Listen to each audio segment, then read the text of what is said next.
Hey, you guys, welcome back to Set the Standard, the Selden Standard. I'm your host, Genelle, and I'm doing another solo podcast today. I get these topics in my head that I am just like, I need to get out there in the world. I'm either inspired by other speakers, things I hear, seeds planted in my brain from things I read, and seeds being planted is going to be part of our topic today.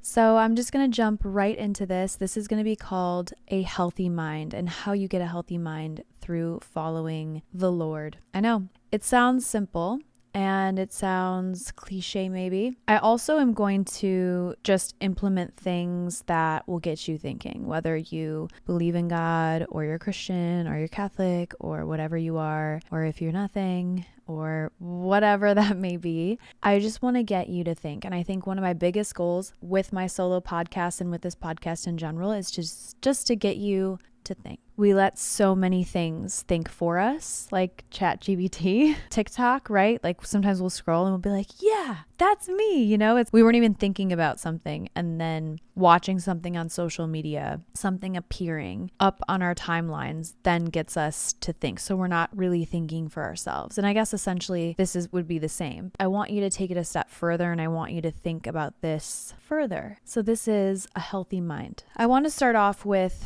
kind of a metaphor. And I want you to think of your mind as fresh soil, the best soil, the most organic soil you have ever had, ever. And then I want you to think of your soil and I want you to think of seeds. And seeds would be representing TV, media, people, your environment, music. So when you have your garden, which is your soil of your mind, that fresh new soil, when you plant seeds, seeds ultimately show you the identity of the seed. You plant a tomato seed, you're going to get the identity of a tomato. You're going to get a tomato. If seeds are people, media, TV, music, things we consume, our environment, we also need to think of those seeds as thoughts, memories. I want you to understand that certain thoughts are not yours. Certain thoughts come into our mind based on people, experiences, things like that. I want you to also think that some of those thoughts don't belong to you, but they belong to Satan. They belong to the devil. You ever just have a thought in your head and you're like, why did I think that? That isn't me. That's a crazy thought. That is the devil right there. Satan plants thoughts in our head. And if you water that thought, if you let that seed plant, the identity of that seed will show. If you have a thought or a seed come and make its way into your fresh soil or your mind, and you don't remove it immediately because you're like, oh, this is a bad seed right here. I got to remove it. This is not the seed that I want in my garden. I don't want this type of seed or weed, I guess we could say. You do not water. And watering a seed would be ultimately continuing to think about it, so much so that you believe it or you're harping on that thought. So let's say the thought is, I'm not good enough because of abandonment issues you've had or something someone said to you. If you sit there and let that seed dig its way into your beautiful organic soil, you are watering it by spending more time with it. And then that shows its identity outward through you. So if you have low self-worth, low self-esteem, that will show in yourself, in your relationships, what you're putting out there, how you treat people. So how do you know if you watered a bad seed? It will show in your words and your actions. If you think that I'm not worthy of love, you're watering that thought, you're believing that thought, you're projecting that thought outward, and it's showing its identity by in your relationships, maybe your love life, maybe people aren't giving you what you need or you're not setting boundaries, so you're letting people use you and walk all over you. It's because you watered that seed. So that brings me into my next thought. The danger of unaddressed mental pain is what will be your present perspective. So if you don't address yesterday's pain, it will be your today's perspective because you didn't heal from that pain. You didn't heal from that bad seed. If you watered a bad seed, if you told yourself you weren't good enough, if you told yourself these things, if you let an environment, someone you loved, plant their seed in your soil and you watered it, if you don't dig up that seed, if you don't heal that part of your mind, your head, yesterday's pain will be your today's perspective. You will use that pain that you did not heal, that you did not get rid of, that you did not work through as what you're seeing today. Because how could you see from a healed perspective or a clear mind perspective if you don't take the time to address that, to dig up those seeds, to completely not water them anymore, because whatever you don't water does die. It ultimately goes away forever. Hence why they say the grass isn't always green on the other side. It's green where you water it, because even if you go to a new, brighter grass, you're going to have to water that eventually anyways. Also, when you don't heal yourself, you don't unplant or kill those seeds that are planted in your head that are bad seeds from Satan. They're bad. Even blessings from God will look like a trap. I've been a victim of this. I had thought I was healed. I'm kind of a control freak. I like to be in control of things. I like to feel like I really have the upper hand.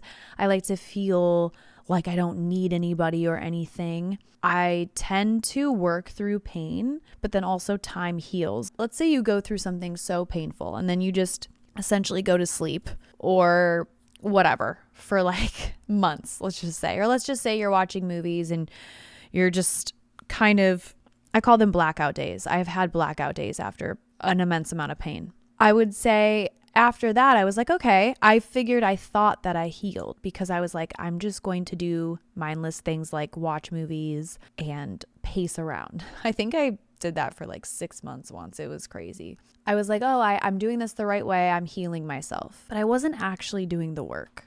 I was just kind of crying it out until I just couldn't cry anymore. I think I'd be a little petty. I think I wrote like a revenge song after one of my heartbreaks.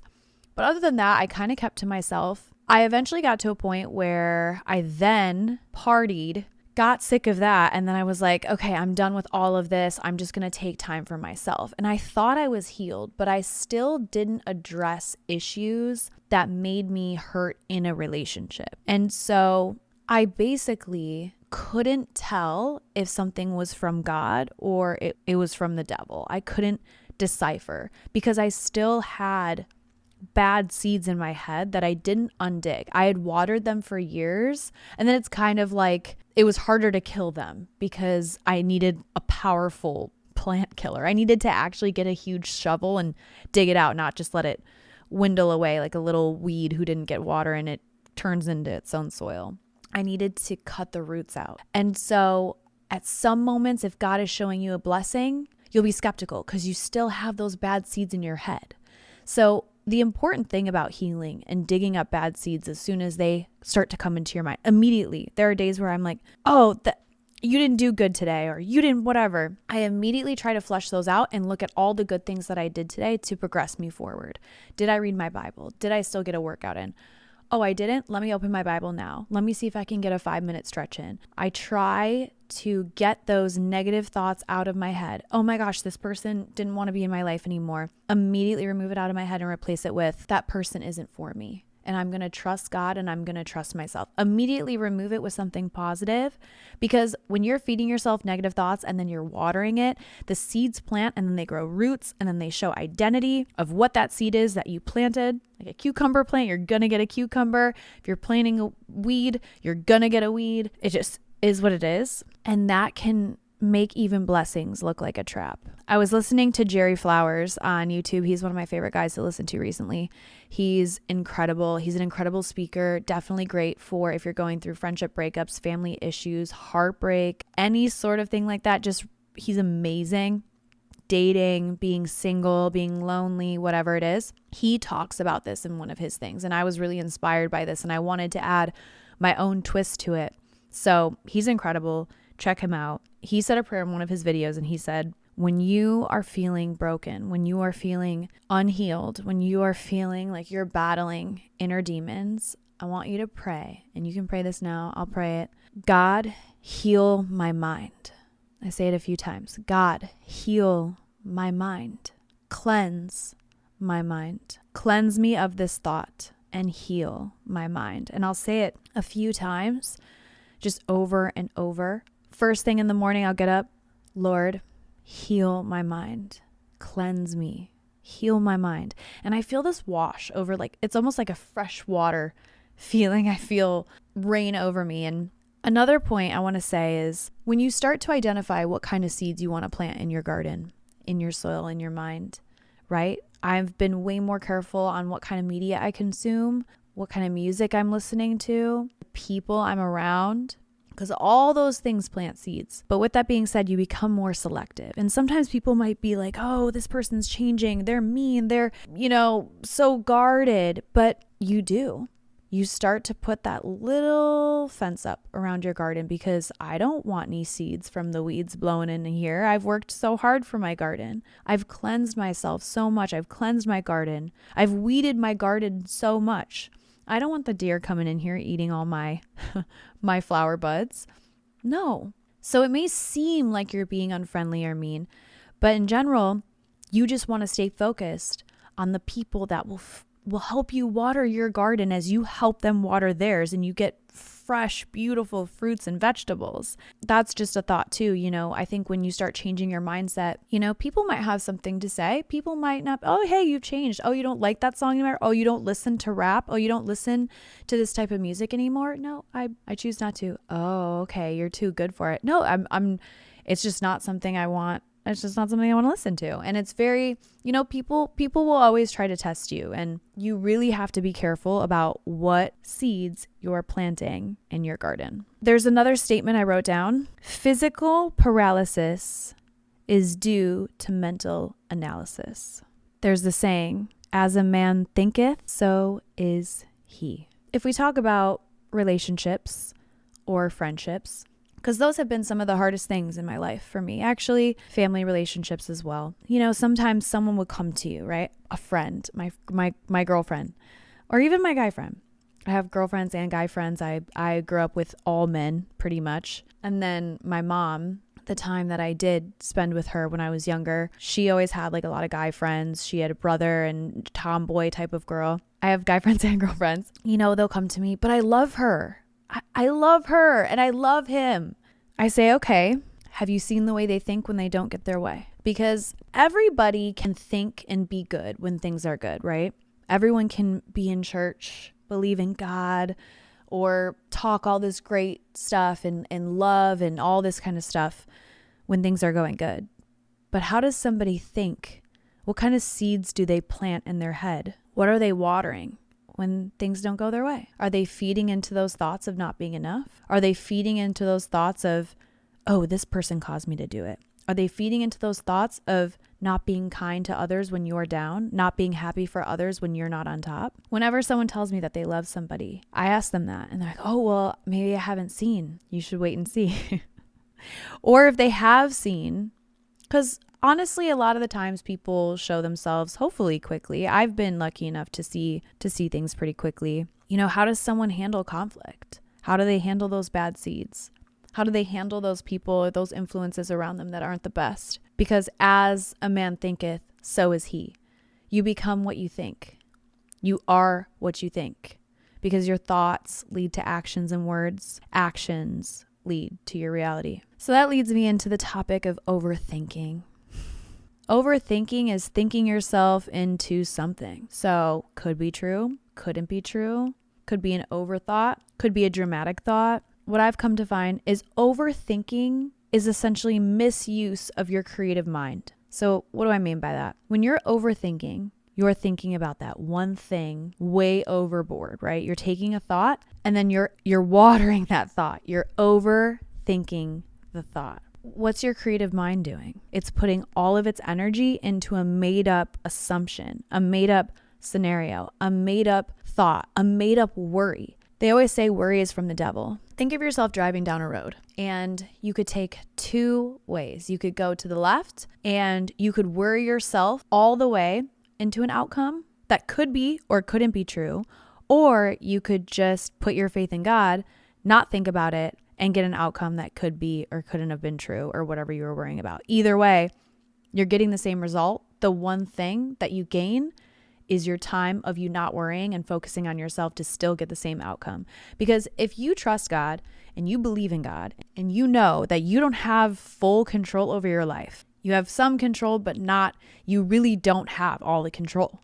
Because then you could control people, you could control your job, you could control the economy. It'd be crazy. You don't have full control. So why worrying is from the devil is because it takes away time. It takes away your creative mind. When you're overthinking situations, you're thinking about a scenario that may not even be true. You're just wasting your creative mind and your time to put that into something that will advance you. And ultimately, the outcome, if you trust God, will be that outcome regardless. And then with that, if you trust God, it's a blessing regardless. When you're going down the path where you're not worrying, because a lot of us do worry and overthink to get to a conclusion. So that way, if the conclusion happens, we're like, oh, I knew it. Humans want to be right. They want to be in control. We like to control things. At least I do. But let me tell you something. All of the times I fell more into my faith was during uncertainty. Uncertainty is the root of growing your faith. When I wasn't uncertain and I was so sure, I was working on my faith, but I wasn't on fire. And I think for me specifically, God has used times in my life of uncertainty to push me closer to Him, to be more in His word, to strengthen my boundaries, to strengthen my standards, to bring me closer to peace. You know, I'm a tougher individual. I have a bigger personality and I'm tough. I'm stubborn, sometimes more than most, sometimes not. And sometimes I just need a little bit more of a strong hand, I guess. And I think sometimes when life is too good for me or it's too good to be true, I become a little chaotic, I'm unsure, and I take things for granted. And I think God has shown me in losses or times of pain, excruciating pain, I have been able to turn to faith because I was in an uncertain state. I was in an uncertain point in my life where things got turned upside down that I thought would never be turned upside down.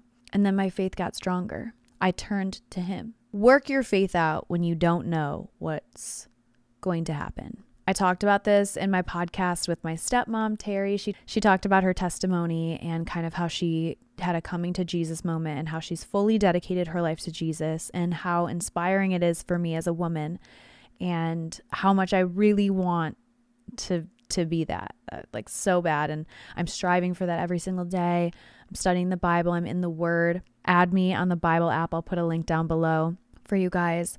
I post like my favorite Bible quotes and stuff. It's so fun. But I recently just have found myself battling myself, watering seeds I shouldn't be watering, focusing on things that I shouldn't be giving focus to because I wasn't having trust in God. And recently I've had to dig up a lot of those seeds. I've had to clean out those roots so those roots don't grow into another terrible prickly plant in my beautiful fresh fruits and vegetable garden. I've been working hard to do that. And when people go through pain, you're either going to go down one of two ways. You're going to go down the way of distraction, numbness, running away from your problems, or you're going to get closer to God. And let me tell you something. I have done the one lane before in immense amount of pain, but now this time I'm leaning into God. And as tough as it is and as lonely as it can be, I understand that when I chose the other way too, outside of God,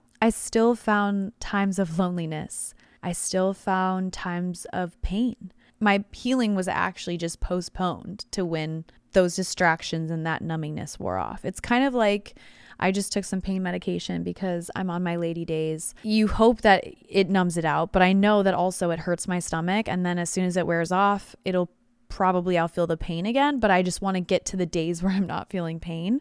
But regardless, I still had to feel some sort of discomfort. But I will also say then, taking pain medication is not good for your gut health. So that I'm like, oh, I'm ruining my gut microbiome by taking these pills. It's not good. I think when you go down the way of, okay, I'm just going to push through this pain and I'm going to get through it right now. And I'm not going to reap any consequences in the sense of, maybe hurting someone else or hurting myself with partying, another partner right away after a breakup, saying something really nasty in the heat of emotion to just make me feel better, doing something petty. Those consequences I've always found have just prolonged pain. And even if they got rid of that pain, they've added a different type of pain or a different type of healing that I had to do. If they didn't add that, they added some shame and guilt or just guilt. Facing what I'm going through head on, there's a lot less shame and guilt in it because I'm facing it head on.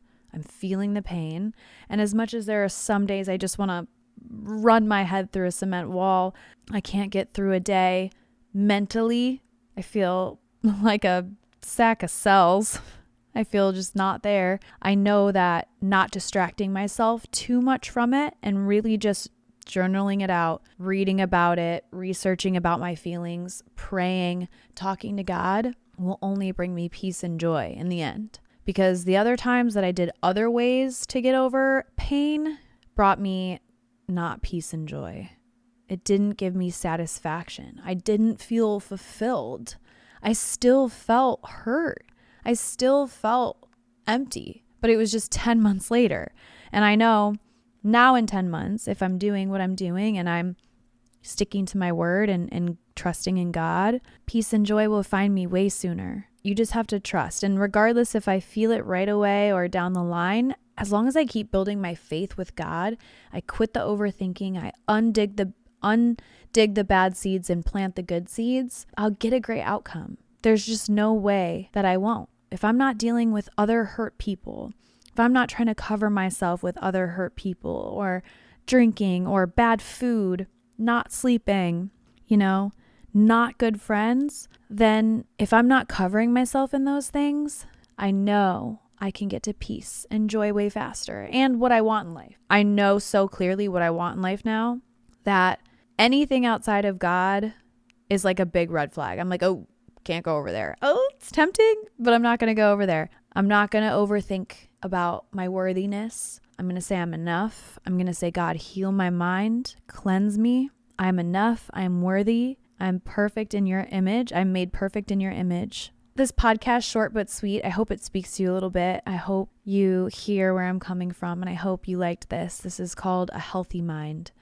And there's no other way that you get this kind of mind other than following the Lord and Savior Jesus Christ. I find this is the only way to get your clarity. And even when you don't have perfect closure, perfect peace, perfect understanding, when you trust God, that will bring you peace, because when you put everything into God's hands, you will see God's hands in everything. And I love that quote so much. It's my favorite. And it's so true.